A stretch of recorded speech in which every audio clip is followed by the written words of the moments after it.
Welcome to the deep dive. We've had some really interesting sources sent over about different investment strategies. And as we've been digging in, one idea just keeps popping up as, well, surprisingly central.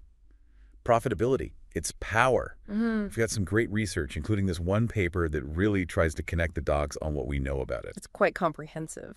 So our mission today for this deep dive is to figure out how focusing on profitability might simplify things. Give us a clearer view of why different investment styles seem to work. And maybe help cut through some of the complexity and, frankly, the marketing sometimes. Exactly. We're hoping to maybe uncover some connections, have a few aha moments, and make this whole landscape feel a bit less overwhelming. Absolutely. And what's really fascinating, I think, is the core argument the paper makes. Yeah. It's suggesting profitability isn't just, another factor. It's potentially the key to understanding a whole range of other strategies. Like it's the underlying driver. Sort of a master key, maybe? Yeah, that's a good way to put it. Instead of juggling all these different ideas, quality, defensive, value, profitability might link them together. It could really simplify how we think about building portfolios. Thank you for tuning in to Quantopian's Quant Radio, your AI-driven podcast exploring everything related to quantitative finance. If you enjoy this episode, don't forget to like and subscribe to stay updated on future releases. For more quant-focused content, join us at community.quantopian.com. There you can explore a wealth of resources, connect with fellow quants, engage in insightful discussions, and enhance your skills through our extensive range of online courses. Quant Radio is intended to help people develop their knowledge and skills in quant finance. This podcast is not intended to provide investment advice. And now, back to the episode. Okay, let's get into that core idea thing. The paper makes this pretty bold claim right at the start. It says profitability essentially subsumes quality investing. And it drives defensive equity strategies, and it even helps explain these alternative value approaches. Yeah, the quote they use is strong. Profitability subsumes all of quality investing, explaining both the performance of the strategies that industry markets and the factors that academics employ. So, subsumes, what are we really talking about here? Does it just mean profitability is like the main thing that matters underneath it all? That's exactly the point they're making. Subsumes means that these other styles, these other factors we talk about, they might just be, well, indirect ways of tilting your portfolio towards more profitable companies. Okay, so different routes to the same place. Pretty much. And maybe, just maybe, it's more efficient to aim straight for that destination, profitable firms, rather than taking these other potentially more complicated paths. Okay, that makes a lot of sense conceptually. Let's break down quality investing then. That's a term many people have heard, right? A popular style. Very popular. Lots of money has flowed into quality funds. But the paper says the definition is, well, kind of all over the map. What sort of things get labeled quality? Yeah, it's surprisingly inconsistent when you look closely. Sometimes it's high return on equity, how efficiently a company uses shareholder money. Okay. Other times it's about stable earnings or low debt levels, low leverage. Sometimes it's even these complex scores combining a bunch of metrics. Right. The point is there's no single universally agreed upon definition. It's often more of maybe a marketing concept signifying good companies, broadly speaking. Feels like a bit of a catch-all. So, okay, if we look past the label at all these different metrics, what does the research actually find? Does profitability really explain the performance? That's the crucial finding. The research, including the analysis in this paper, it strongly suggests that profitability itself generates significant abnormal returns, returns beyond what risk alone would predict. And more importantly, these other quality metrics, they don't seem to consistently add value on top of profitability. They looked at a whole range, ROE, earnings stability, leverage, distress risk, growth scores. A lot of factors. A whole battery of them. And they use these things called spanning tests, basically ways to see if one factor's returns can be explained away by another. And the result is pretty clear. Profitability's performance holds up even when you account for these other quality factors, but it doesn't usually work the other way around. The other quality factors often don't show significant returns once you control for profitability. So the takeaway seems pretty direct then. If you're aiming for quality, maybe just focus directly on finding profitable companies. Skip the complex mix of other signals. That's certainly the argument the paper makes.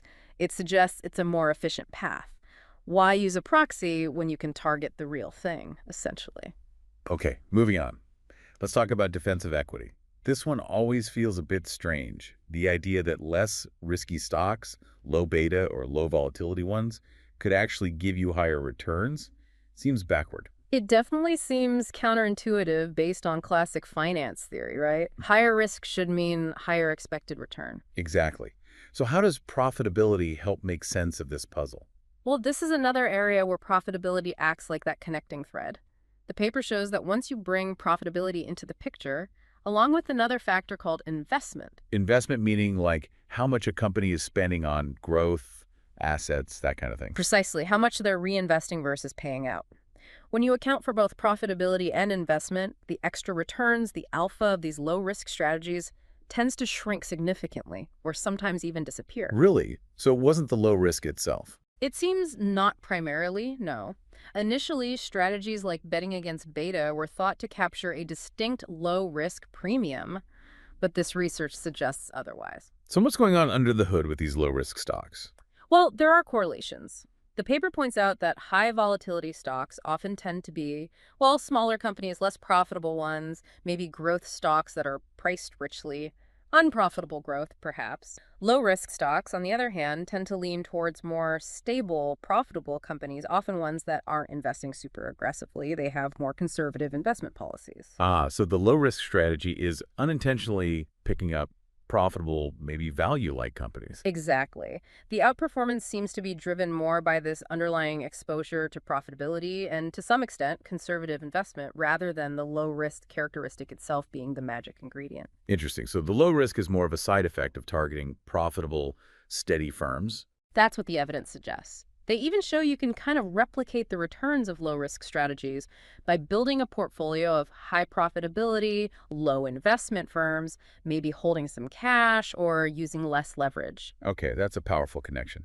Let's shift gears again to value investing. Obviously a huge topic. Lots of debate there. And the paper discusses these alternative value strategies. What's the deal there, and how does profitability come into play? So alternative value uses different metrics than the classic book-to-market ratio to find cheap stocks. Things like earnings to price, cash flow to price, sales to price. Trying to find better ways to measure cheapness. Exactly. But here's the profitability connection again. The paper argues that many of these alternative value strategies perform better than traditional value simply because they implicitly tilt towards more profitable companies. So it's not necessarily a better measure of value itself, but it's accidentally picking up profitability along the way. That's the core argument. It's what they call a factor rotation issue. These alternative strategies look good on their own, but that outperformance relative to traditional value is largely explained once you account for their profitability tilt. So if I'm an investor who can already target profitability directly, then these alternative value strategies might not add much extra diversification or return potential to your portfolio. The research suggests they don't really expand the efficient frontier if you're already considering profitability and investment factors. that's a really important point for portfolio construction. What about value struggles since, say, 2007? Does profitability help explain that too? Yes, significantly. The paper makes a strong case here. It shows that traditional value investing using book to market actually tends to have a negative exposure to the profitability factor. Negative. So value stocks tend to be less profitable. On average, yes, compared to the market or growth stocks during that period. And since profitability has been a very strong performing factor, especially post-2007, this negative relationship hurt value badly. The paper estimates that this negative profitability exposure explains about half of value's underperformance relative to what you'd expect based on historical norms during that time frame. Wow, half. That's huge. It is. It suggests that a big part of the value is dead narrative might actually be a profitability is strong and value is unfortunately on the wrong side of it. Does it mention anything else, like industry tilts?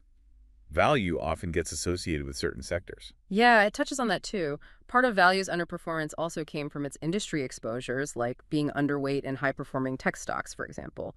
But even controlling for industry, the profitability link is key.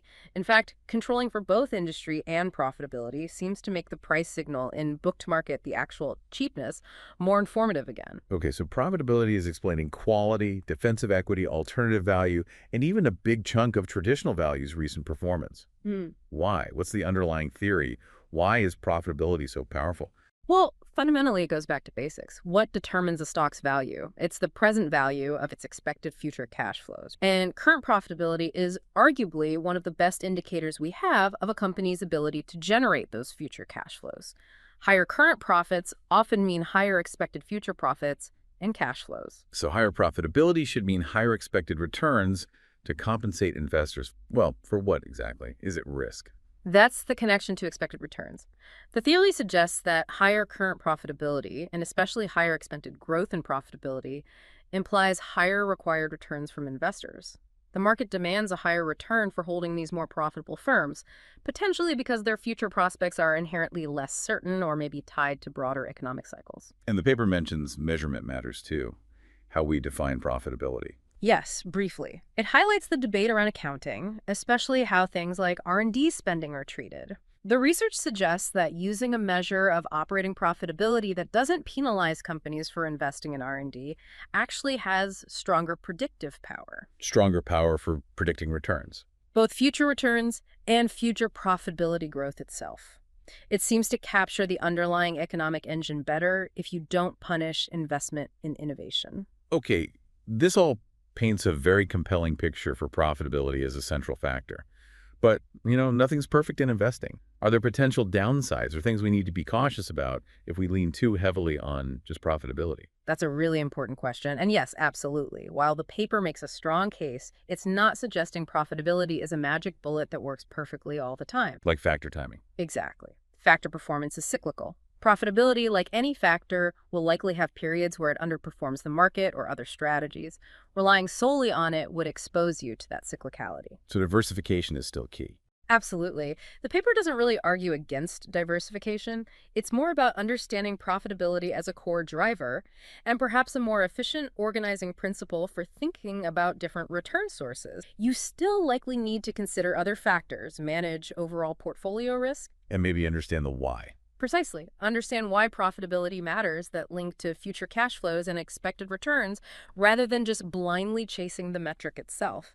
That understanding helps you stick with it, even during inevitable periods when it might not be the top performer. Okay, so if we were to wrap this up, the big takeaway from this deep dive seems to be that profitability is, well, really fundamental. It's like a hidden engine driving the returns of many different investment approaches we thought were separate. Yeah, quality, defensive, alternative value, even traditional values' recent path profitability, seems to offer a unifying lens to understand a lot of it.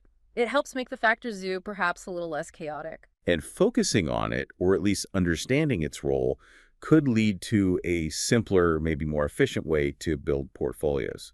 A more parsimonious approach, as the academics might say. Exactly. Thinking about the profitability exposure of whatever you're invested in, whether it's direct stocks or funds labeled quality or low vol or value, seems crucial. It helps you know what you really own. It definitely provides a lot of food for thought for evaluating your own strategy. So maybe a final question to leave everyone with. Given how central profitability seems, are there specific times, maybe certain market conditions or economic environments, where relying heavily on profitability alone might be particularly risky or insufficient?